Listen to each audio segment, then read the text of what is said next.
So I'd like to share the steps that kind of how to find a niche. And first steps is kind of look self-awareness. And to do that, I recommend to take a test. In the past, I took 2 tests, one called Kobe testing, and where you can measure your instinctive way of doing things by knowing you can maximize your potential. Basically, you can kind of see what kind of your mode of operation so that you can really see what type of the reaction you will do. And then based on knowing those things, then you can maximize your potential. The another thing is the test called DISC. DISC stands for dominance, influence, constitutiveness, and steadiness. So you kind of see what kind of personality you have. It's not really intelligent test or anything, but knowing those things, then you can tell when you face challenge or if you face those situations, you can kind of know what kind of reactions you will do. So for example, to become a rehabber, you have to be very detail oriented. And if you are not really detail oriented person, I think you will have a very hard times, because even in a small project, there's multiple steps that you have to take. And if you're not detail oriented person, you will have a hard times. And if you're a detail oriented person, you probably kind of go smooth with your process, project, and then documentations.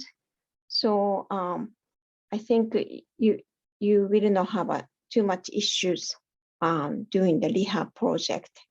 And especially when you are doing the multiple rehab project in one times, then you really have to be very, very detail-oriented person, and then make sure anything falls through. Because when you have so many projects at the same times, delivery of the materials, contractor to talk to, and then you have so many contractor for different items. Not only your GC, you might need to talk to the subs, and then make sure each house has a different issues and different style and different spec. And then you have to make sure everything is matched, and then to be able to finish on time and on budget. So it's very critical to know if you are very detailed person or kind of big vision kind of person. And then second is multitask and focus. So I think it's very good quality to be able to focus very deeply. But I think if you have problems with the kind of taking multiple task, I think it's very difficult to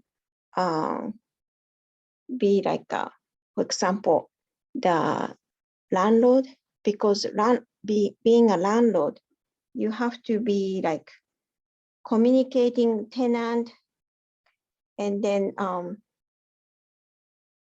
make sure the correction happen all the times, and then also maintenance of your building, and then also kind of like make sure you're compliant, government compliance, like a very different aspect. And then meantime, when you have a vacancy, you suddenly become like a leasing agent. Even you hire agent, you still have to start thinking about marketing of your vacancy. And then the introvert, extrovert. If you are extrovert, I think you may have a hard time becoming a wholesaler or agent because you have to constantly talking to sellers and then buyers, and then it's almost like your mobile phone is attached to your hip. You have to pick up all the time, and then you have to answer all the times, even you're in the middle of dinners or something, and it's kind of really have to be somewhat people person. So knowing you are introvert, extrovert, it's very important for this type of the niche you pick. And then even you don't take a test, ask your friends and families, and maybe they might have a good idea to tell you what you are. And if you have any questions, and I think I'm gonna put allowed to talk so that you can talk any questions you have. Dana, do you have any questions?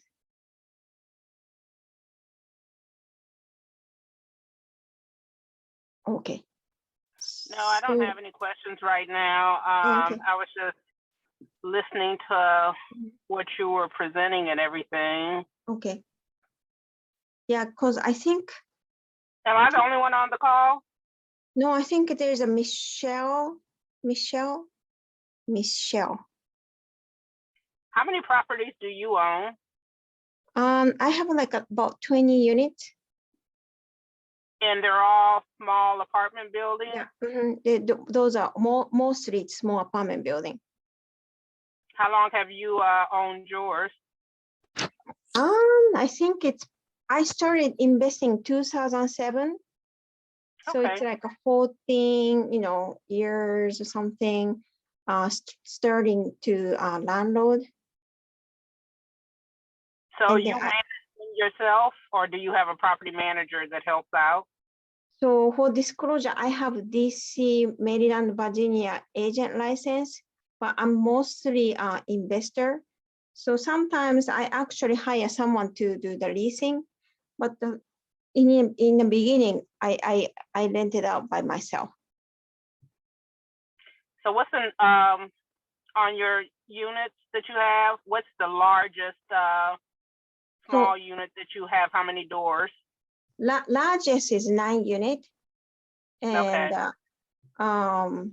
I actually self-manage, and then I have a 4 unit actually have a property manager, but I think I still do a lot of management, even I have a property manager.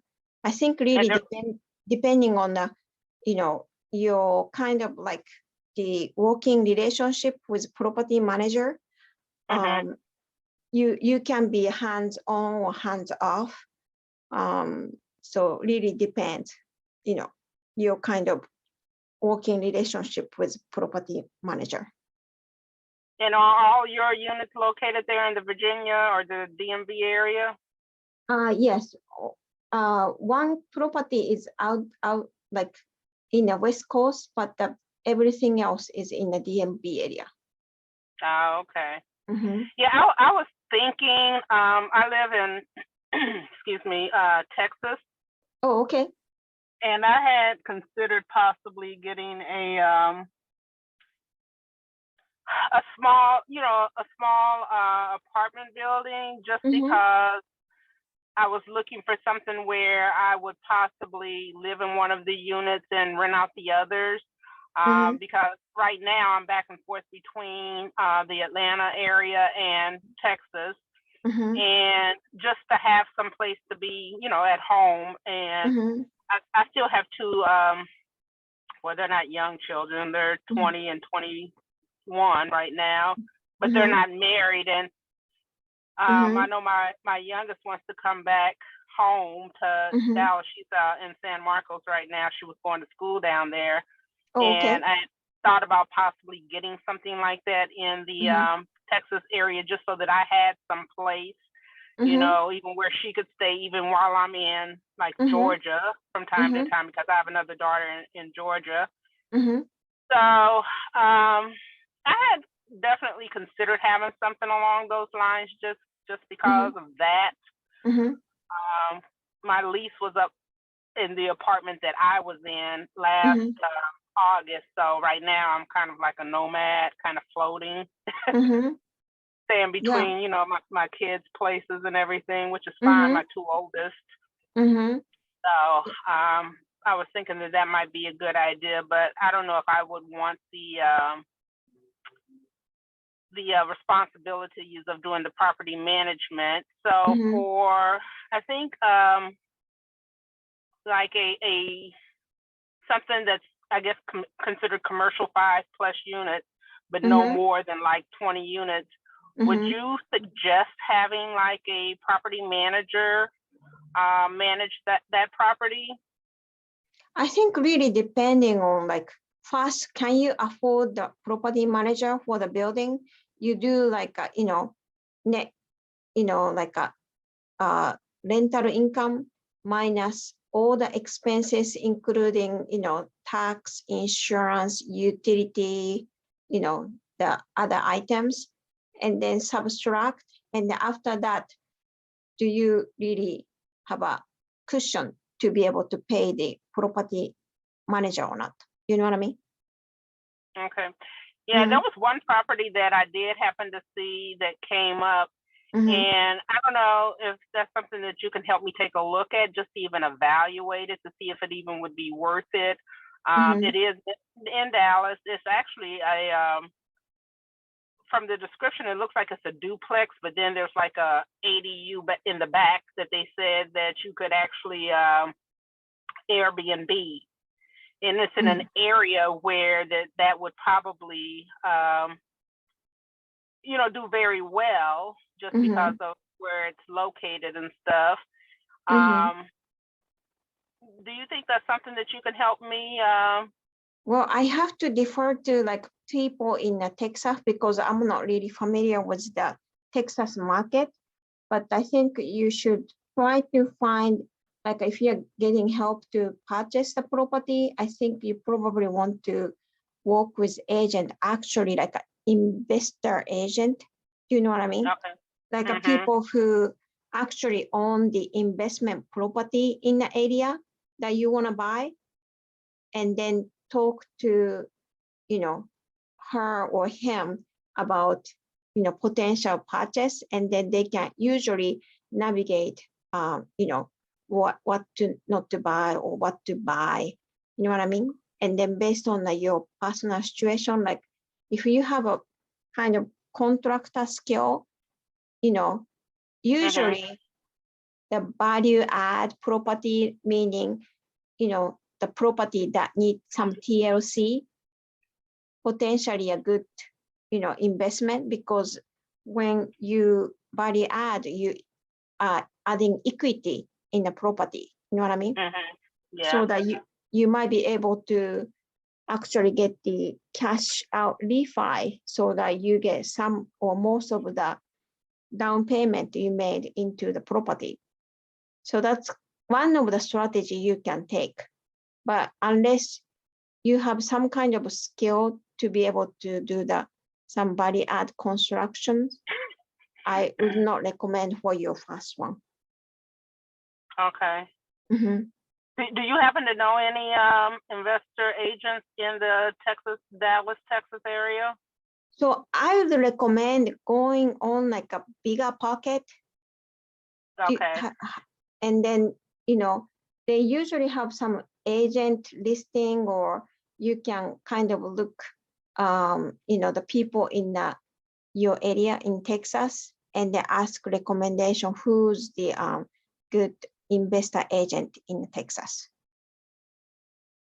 Okay. Okay. Yeah, the real estate is very local. So I can tell you, like a strategy or these kind of like, how to find a niche, but that basically like a bottom line,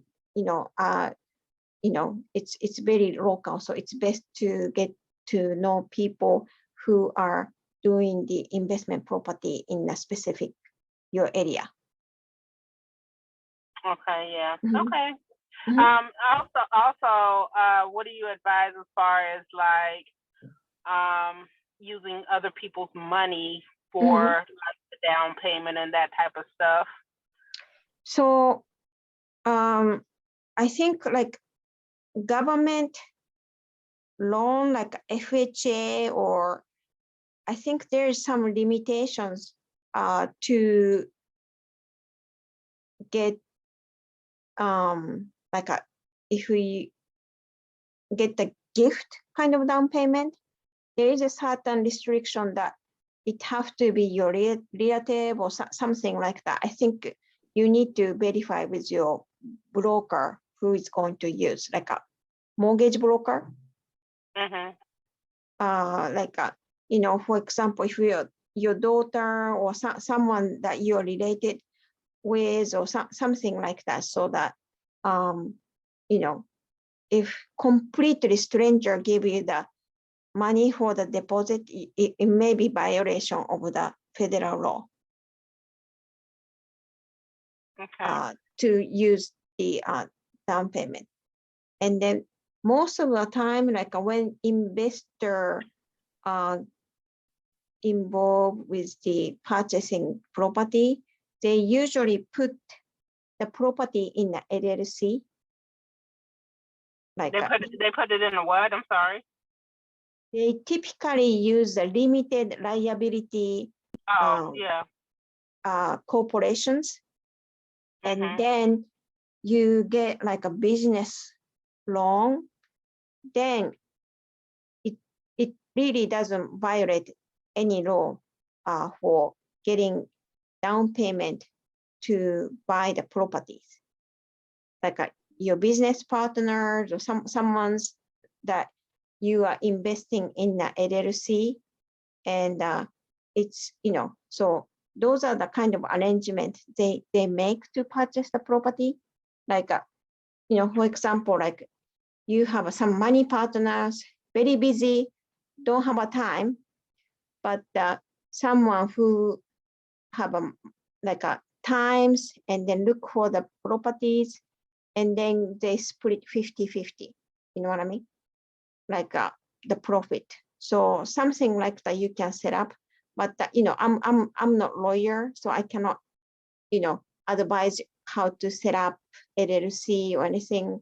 But you can talk to like some lawyer who's very familiar with real estate transactions and the formation of the corporations, and you can set up in the right way so that they can give you the business loan to purchase the property. Already set up and everything, mm-hmm. and I could utilize that. Mm-hmm. I mean, it's already established. Mm-hmm. Yeah, so if it's already established company, then you can just purchase based on the companies, and then get the loan for the the purchase for the commercial loan. So you work with the credit unions or local bank, they tend to give you the loan to purchase. Really depending on the building you are buying. Like if it's like less than $1 million or $2 million, the good bet is to go to the community bank. Most of the bigger bank for the commercial loans, they tend to focus on like 3 million up, 5 million up. So those are the loan for like more like a 20, 30, 50, 100 plus unit apartment building they focus on. So yeah, it's best to approach community bank or credit union, someone like that locally. They tend to loan for the smaller amount to buy like 4 unit or 10 unit and something like that. Even for like a newly established, I mean, my business has been in, I established it last February. Mm-hmm. Yeah, if So, they, I think, I don't know, like if you have a kind of a commercial broker, they actually help you to kind of like, you know, like a massage your like a kind of business to looks kind of nice. For example, I actually went to one of the community bank and then asked for a loan. They rejected, and then I went to the mortgage brokers, and then somehow mortgage broker gave me like a loan from the same bank. So it's kind of it's kind of like I have to pay the mortgage broker for sure, but you know, getting loan and not getting loan is kind of big difference. So I don't know. I feel like, you know, I'm minority, I'm female, so I feel like it's kind of good to have, you know, mortgage broker in between, and then, you know, he can tell very good things about my business, you know, everything, and then for me it's worked out, paying the commercial mortgage broker. Yeah, that's interesting, but you know, I guess that's just what happens from time to time. Mm-hmm. But yeah, that's good information. So yeah, you can try go straight, or you know, some community bank really focus on helping small business, and sometimes they do have a mandate to help the small business by federal government, maybe allocate some fund to help small business. So you can try that too. Also, it's always good, like, I know you're supposed to do like your due diligence when you're looking at purchasing property. So is it good to put down your earnest money and then at that time do your due diligence during that period before making the actual purchase? And would you actually lose out on your earnest money if things didn't work out? I mean, you know, if you decided not to purchase? I think there's two schools of thought. Like there's people who just put under contract and then do the due diligence. For me, I think I will do most, like a kind of put, you know, before putting under contract, I will do some my own due diligence and then see if it makes sense for me to spend more time, because once you under contract, there is a lot of fee and time associated with, for example, commercial loans appraisal is very expensive. You will spend $2,000, $3,000 for the commercial appraisal. If you're looking for bigger project, maybe more. And if you're using mortgage broker, of course, you also have to pay the application fee for mortgage broker, which I don't know, could be maybe another 500, 1,000.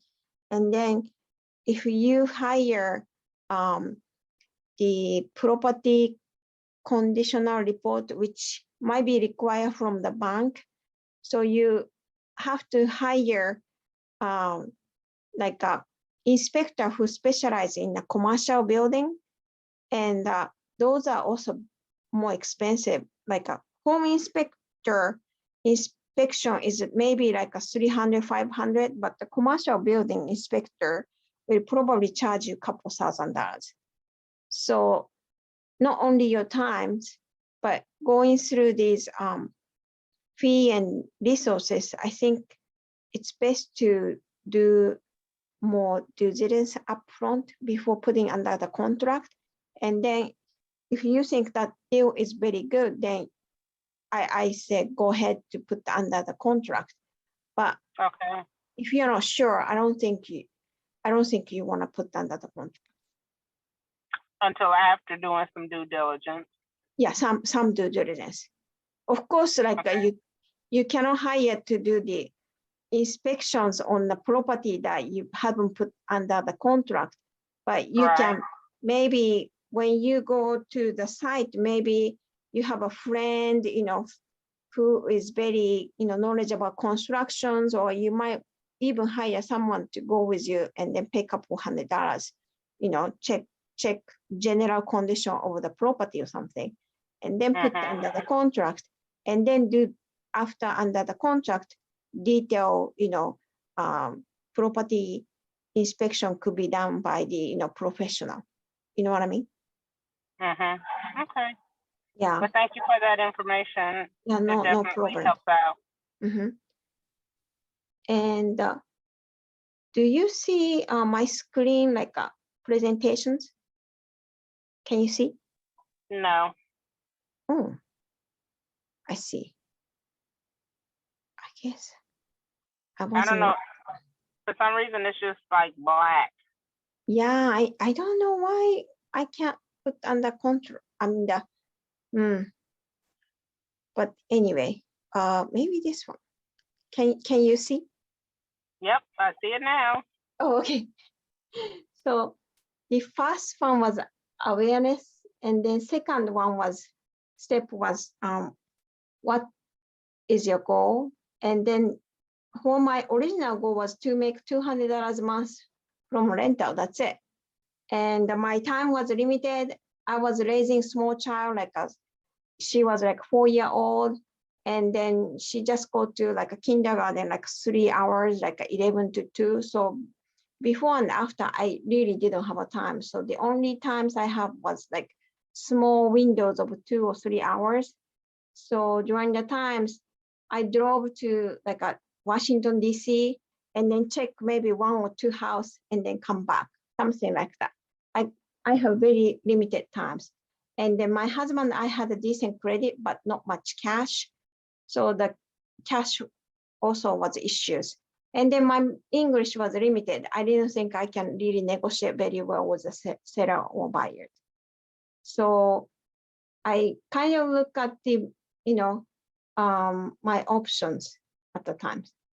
So I can do bad dog, finding deal for investor, wholesaler putting deal under the contract for investors, or rehabber, fix and flip for retail buyers, and landlord buy and rent, and then private investor lend the money to rehabber and make interest. Agent match up buyer and sellers, and contractor fix for rehabbers, and developer buy land, build new or do infill project. And then rest is like a commercial, like a commercial operators, commercial syndicator, private investor, or family office.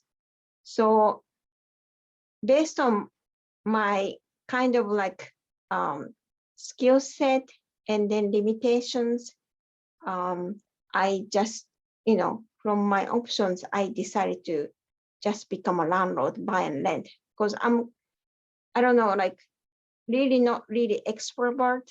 So I don't think I could have been like a wholesale agent, just talking to seller and the buyer constantly. So I think like really you have to have a like goal in your mind. So there's some books that I recommend, like One Things by Gary Keller, and then 12 Weeks Years by Brian Moran, and then OKR Object and Key Result by John Doerr, and then Power of Focus by Jack Canfield.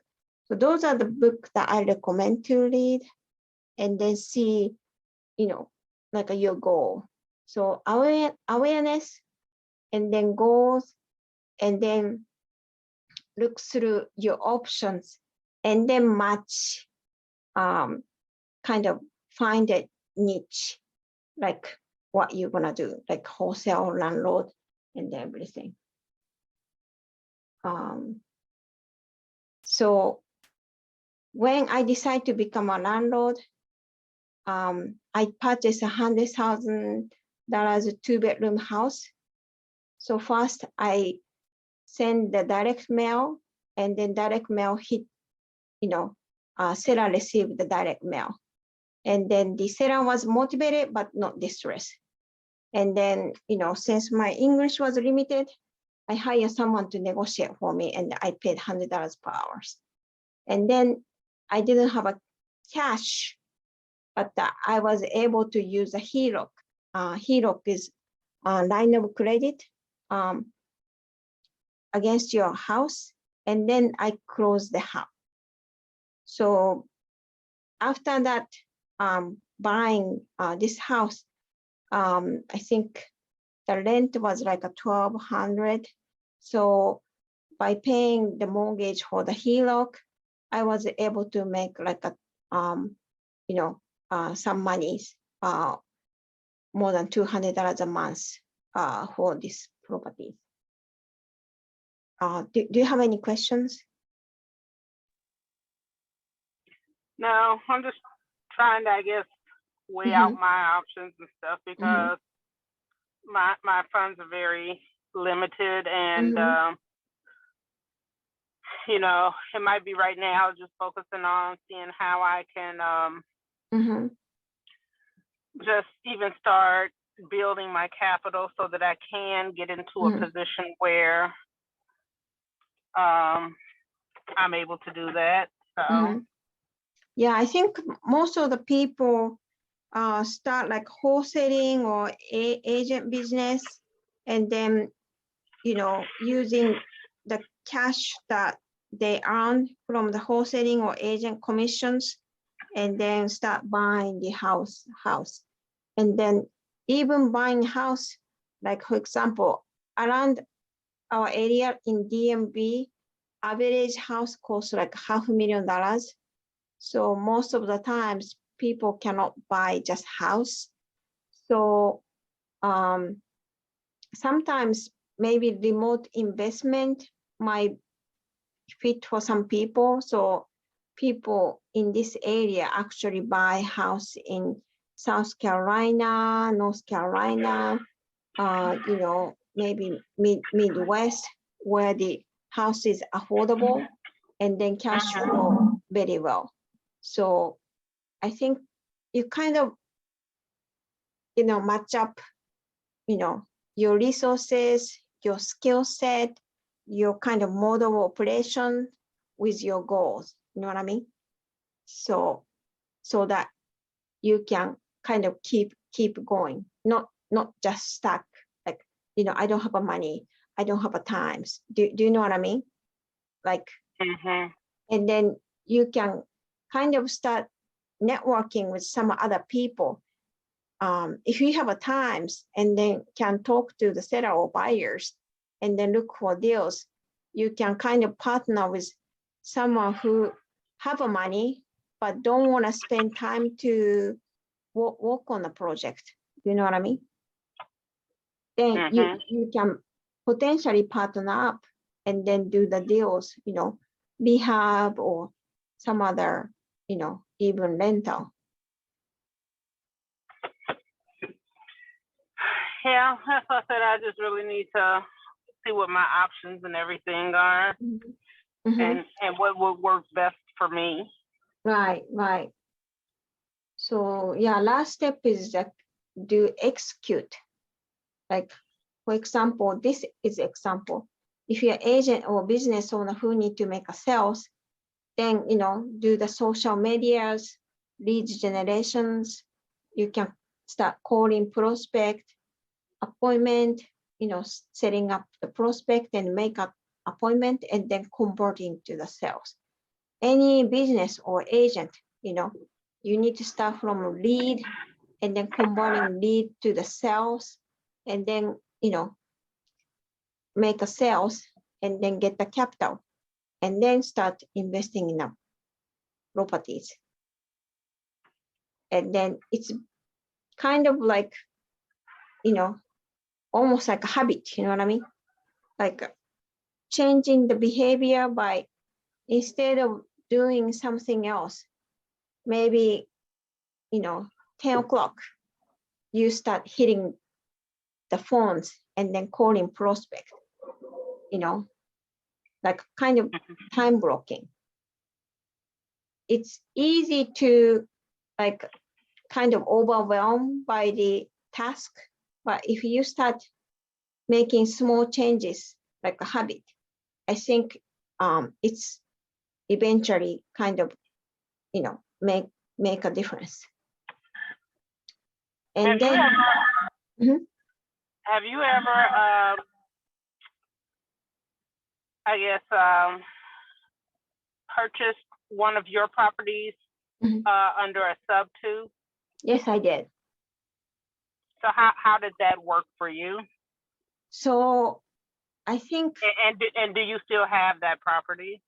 I already saw the properties, but the sub two is how can I say, a little bit advanced tactics. So you really need to get educated. It's kind of advanced technique. Oh yeah. So I went to the boot camp, like 3-day boot camp, and then educated. And then I start, I already have a lead from sending the marketing. And then the ones that I think it doesn't work for rehab, then I talk Sarah about potentially doing the subject too. And then the boot camp tell you, don't use the subject too. Don't use any terms because the seller doesn't understand. And they tend to get scared when people hear like some unknown word. You know what I mean? So make it very simple and then talk through the steps. And then, if they are distressed and they didn't really care about the credit to the point, then that is workable solutions. But the most of the times, if it's like not distress situations and people actually care about their credit, and then they usually say no to subject to.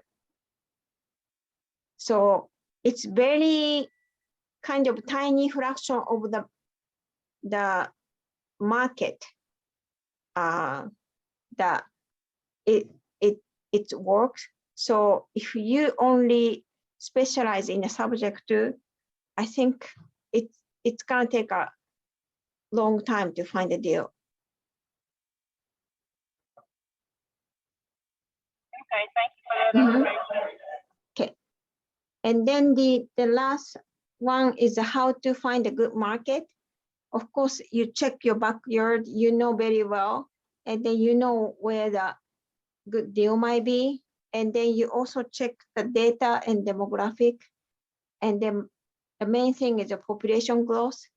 You want to invest in where there's a people moving in. And then also the job creations. There's Amazon's, putting up some, headquarters or some other business. The plant is moving in. And then also you want to check house income growth. In this market, people start making more monies, and then drive around and then see where the growth of path is going. In DC, a growth of path has been west to east, and then it's just amazing how much the property value kind of exploded. I used to be able to buy this like 100,000 house left and right in one of the subdivision in DC. Now it's like 500. So it's really amazing. Like if you know where the growth of path is going, and then you kind of have to bet earlier for those areas, but it's kind of amazing how much appreciations will bring by finding and then betting on a good market. And then subscribe to local newspaper so that you know where the business is coming and the commercial developments are going on. So that the area where a lot of commercial developments going on, definitely I think those are the area that you want to focus on. So my recommendation is check Business Journal. I subscribe those for the local area. And then also there's a Biz Now. Those are the company who host the event for the commercial real estate. So you might want to check out, like, at least get the free newsletter so that you can tell us what's going on in the local area for commercial project. Okay. Mhm. Thank you. And then lastly, this is my information. So you can check, free to contact me with any questions.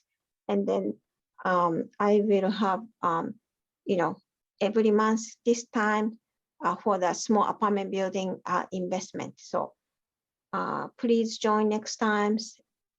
And then I'm happy to answer any questions.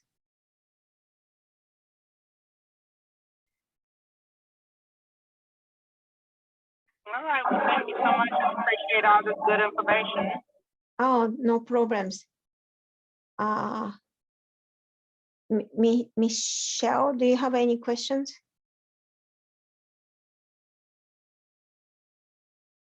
Okay. So if you have any more questions, I'm gonna end a little bit early, like 7:54. But free to reach out to me, like if you come up any other questions. Okay. Thank Sounds you. good. Thank you. Thank you. Have a good night. You too. Bye. Bye. Bye. Bye.